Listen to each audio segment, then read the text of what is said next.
dans les collines enneigées de Suède, Jacques, un ancien assassin, passe son temps avec sa petite amie Ingrid, essayant de laisser derrière lui son ancienne vie, dont Ingrid n'est pas au courant. Un matin, alors qu'il se promène, il découvre des empreintes de pas dans la neige. Ingrid pense qu'il s'agit de chasseurs, mais Jacques en sait plus et se méfie. Il entraîne Ingrid dans une cachette juste à temps avant que quelqu'un ne commence à leur tirer dessus depuis les bois. Jacques choque Ingrid en lui révélant qu'il a une arme et s'en sert pour tuer l'agresseur d'un seul coup. Le corps tombe devant eux et Jacques commence à le fouiller, tout en disant à Ingrid de rentrer dans la maison et d'appeler la police. Mais dès qu'Ingrid se retourne, Jacques la tue à son tour, car il sait que son identité a été compromise. Jacques quitte ensuite précipitamment le pays et se rend à Rome, en Italie, où il rencontre son supérieur hiérarchique, Pavel. Jacques explique qu'il a été retrouvé par les Suédois et qu'Ingrid n'y est pour rien, mais Pavel croit toujours qu'elle a pu le piéger et rappelle à Jacques qu'il ne doit pas se faire d'amis dans ce travail. Pavel s'occupera des personnes qui ont retrouvé Jacques, mais en attendant, il ne peut pas rester dans une si grande ville.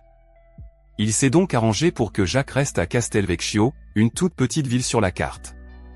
Avec la voiture que Pavel a préparée pour lui, Jacques se rend à Castelvecchio, mais dès qu'il arrive, il déteste cette ville parce qu'elle est si petite et si ennuyeuse.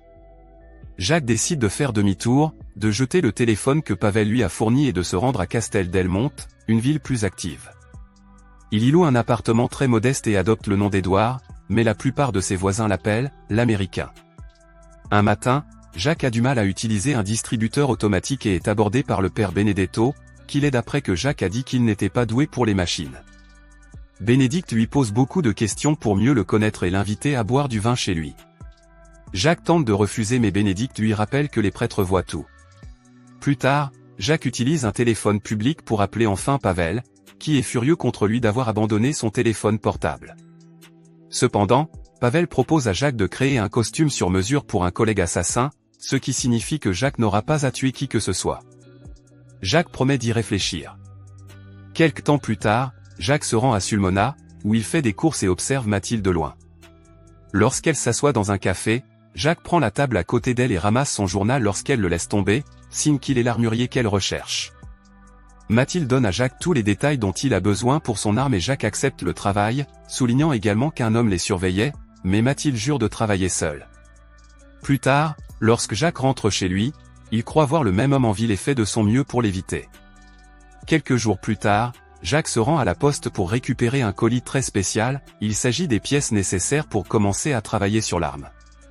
La première moitié du montage se passe bien, mais il lui manque encore quelques éléments pour fabriquer un silencieux. À la nuit tombée, il décide de se rendre dans une maison close et rencontre Clara, une call girl qui bouleverse son univers. Quelque temps plus tard, Jacques aide Bénédicte à réparer sa voiture qui tombe en panne au milieu de la route. Le prêtre le remercie en l'invitant à dîner chez lui et Jacques entend les histoires de Benedetto sur ses relations avec les habitants de la ville. Il a une photo de Fabio, le mécanicien local, qui inquiète Benedetto parce que c'est un homme bon, mais qui pourrait être impliqué dans des activités illégales. Jacques se demande si Benedetto a déjà voulu être autre chose qu'un prêtre, et Benedetto, sarcastique, se demande si Jacques a déjà été autre chose qu'un photographe. Le lendemain, Jacques casse volontairement sa voiture et l'emmène à l'atelier de Fabio. Fabio ne veut d'abord pas aider un mystérieux étranger, mais change d'avis lorsque Jacques lui dit qu'il est un ami de Benedetto.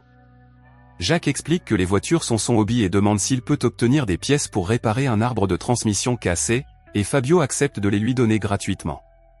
En cherchant ce dont il a besoin pour fabriquer le silencieux, Jacques découvre que Fabio possède une copie de la même photographie que Benedetto. Arrivé à son appartement, Jacques recommence à travailler sur l'armée. À la tombée de la nuit, il réussit à terminer le silencieux. Le lendemain, il emmène le fusil dans les bois et le teste pour s'assurer qu'il fonctionne parfaitement. Le soir, Jacques se rend dans un café et remarque que le même garçon l'observe toujours. L'employé lui apporte une enveloppe que quelqu'un a laissée pour lui et Jacques y trouve un article de journal sur les corps qu'il a laissés en Suède. Lorsqu'il retourne à son appartement, il décide de prendre un autre chemin pour plus de sécurité et garde son arme très près de lui lorsqu'il va se coucher. Quelque temps plus tard, Jacques se rend à la gare pour récupérer Mathilde, qui porte une autre perruque pour protéger son identité des regards curieux. Il l'accompagne ensuite dans un endroit secret de la forêt, près de la rivière, qu'il est sûr d'être le seul à connaître, mais Mathilde veut quand même faire un tour pour vérifier s'il n'y a pas d'empreintes de pas ou de traces de pneus avant de se mettre au travail.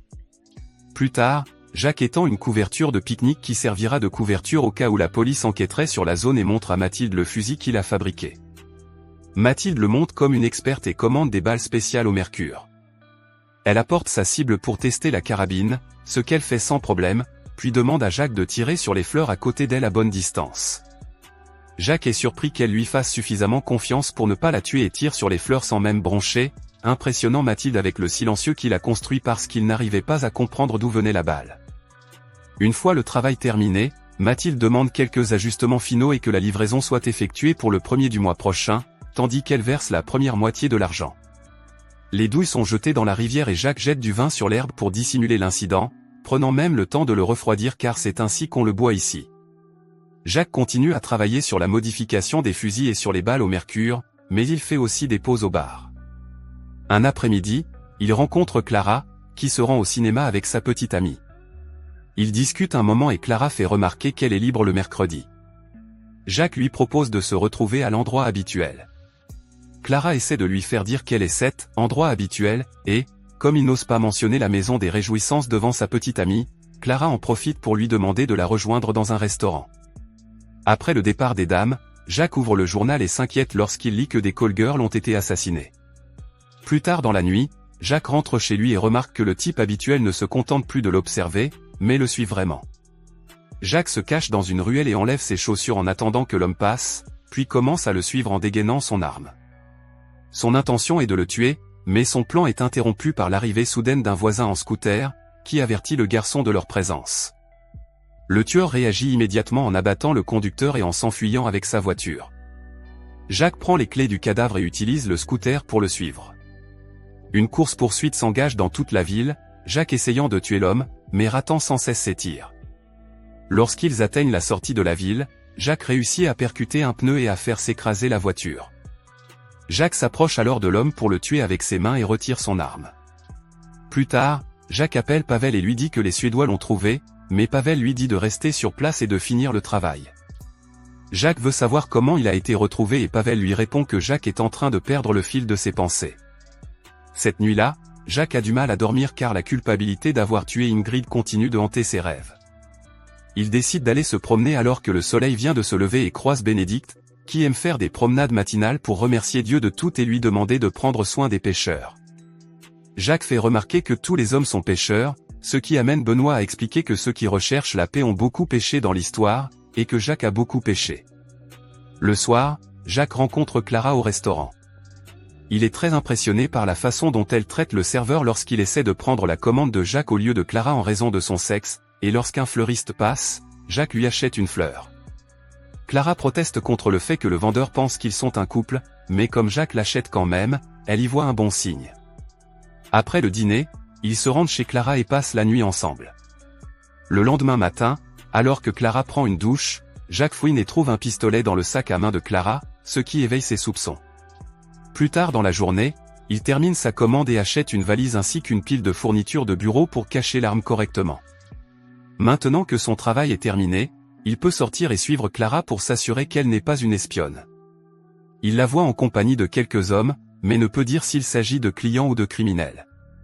Le lendemain, Jacques appelle Pavel et lui demande 2 jours supplémentaires avant d'effectuer la livraison, ce que Pavel lui accorde. L'après-midi, Jacques emmène Clara dans un endroit secret de la forêt pour un pique-nique. Alors qu'il profite du pique-nique, Clara enfonce sa main dans son sac, ce qui amène Jacques à se raidir et à saisir son arme pour se défendre. Il s'avère que Clara ne faisait qu'attraper sa crème solaire, mais sa réaction déclenche tout de même une dispute. Clara explique qu'elle a une arme pour se protéger parce qu'un tueur chasse les call-girls et Jacques accepte de croire à cette explication. Clara lui demande alors de l'accompagner demain à la procession de la ville et, lorsque Jacques dit qu'il y réfléchira, Clara lui demande s'ils peuvent commencer à sortir ensemble tout le temps. Jacques rejette immédiatement l'idée, expliquant qu'il ne peut pas rester éternellement, ce qui pousse Clara à l'embrasser et à le supplier de rester. Jacques ne cesse de penser à la demande de Clara lorsqu'il rentre chez lui et décide d'appeler Pavel pour l'informer qu'il est sorti après la livraison. Pavel est apparemment d'accord, mais après que Jacques a raccroché, Pavel appelle Mathilde pour lui faire part d'une demande spéciale. Le lendemain, Jacques se rend dans un café au bord de la route pour rencontrer Mathilde, qui porte à nouveau une perruque différente. Il lui remet les balles de mercure dans un bocal spécial et Mathilde prend également la valise et s'excuse pour aller aux toilettes, où elle prépare un autre pistolet qu'elle a apporté avec elle. Jacques remarque que Mathilde prend trop de temps et que les autres clients sont partis, il est donc anxieux et seul. L'arme prête dans sa poche, Jacques décide d'attendre dehors pour se mettre en sécurité et Mathilde lui apporte le reste de l'argent. Il semble avoir encore quelque chose à dire, mais à ce moment-là, un bus rempli d'enfants arrive et Mathilde s'en va avant qu'on puisse les remarquer. Jacques retourne en ville et Mathilde le suit alors qu'il parle au téléphone avec Pavel, qui veut qu'elle tue Jacques le plus vite possible. En ville, les rues sont bondées en raison de la procession. Il est donc facile pour Mathilde de se faufiler dans une maison, de tuer les propriétaires et de trouver une place sur le toit pour surveiller Jacques, tandis que Pavel arrive également dans la région. Jacques rencontre Clara et lui demande de s'enfuir avec lui. Clara accepte bien sûr et tous deux s'avouent leur amour. À ce moment, Mathilde s'apprête à tirer sur Jacques, mais son arme se retourne et la tue car Jacques l'avait préparée à l'avance. Jacques va alors voir Mathilde pour lui demander qui l'a envoyé, Mathilde avoue que c'était Pavel avant qu'il ne meure.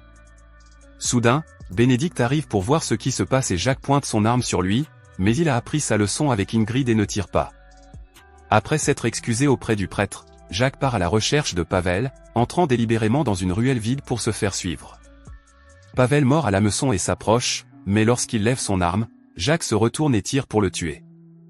Jacques prend ensuite la voiture pour aller dans la forêt, mais il commence à se sentir mal lorsqu'il réalise que Pavel l'a frappé et qu'il se vide lentement de son sang. Cependant, Jacques fait de son mieux pour atteindre la forêt et voit Mathilde qui l'attend, le poussant à la rejoindre désespérément mais mourant avant qu'il ne puisse lui dire au revoir.